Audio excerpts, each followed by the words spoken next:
Amelia pivots and launches the ball to first base. Just in time. Out! Out! The umpire shouts, pointing to second base and then to first, and I leap into the air and scream my lungs out. Yes! Amelia runs over to do our double play handshake, bumping shoulders and then hips and slapping our gloves together.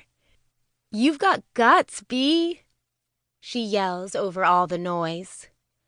"I can't believe you threw to second on a dribbler." "It wasn't a dribbler," I protest, even though it kind of was.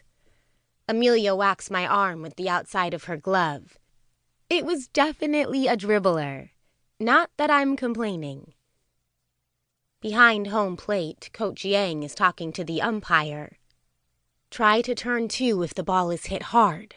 Go straight to first if it's not." That's her rule, and I broke it. But Dad's the one whose voice I hear in my head when I play softball. And Dad's rule is to trust your gut and never second-guess yourself. That's when errors happen, when you let doubt in. I believed I could make that throw, and I did. My best friend Jessie sprints in from center field. "That was clutch, Beezy," she yells. "We're going to the finals." On the sideline, everyone is chanting, "Falcons! Falcons!" Xander Berg-Thomas is there in front. I spotted him during warm-ups, because I basically have Xander radar, so I always spot him. I didn't let myself look back at him the whole game, so I wouldn't lose my focus. But I look now, and my already full heart swells. The rest of our teammates pile on top of Amelia, Jessie, and me. I end up at the bottom of a mass of sweaty softball players, and somebody spikes my toes. But I don't even care. There's nowhere else I'd rather be. "Great game, Falcons," Coach Yang calls. "Let's line up and show our opponent some respect." The other team's waiting, tears streaming down their faces because their season is over. We head over to tell them all good game, and then I scan the crowd for my parents, but I don't see them. They were here in the bottom of the 5th inning. I saw them cheering after I scored a run. But now I see everybody else's families, except mine, which makes 0 sense. My parents wouldn't miss this for the world. Literally. There's a hand on my shoulder. Coach Yang, leading me away from the rest of my team. "That was a risky play, B." Okay, there. I see Mom's reddish-brown hair and big sunglasses, and Dad's red Falcons hat, white shirt, and softball tie.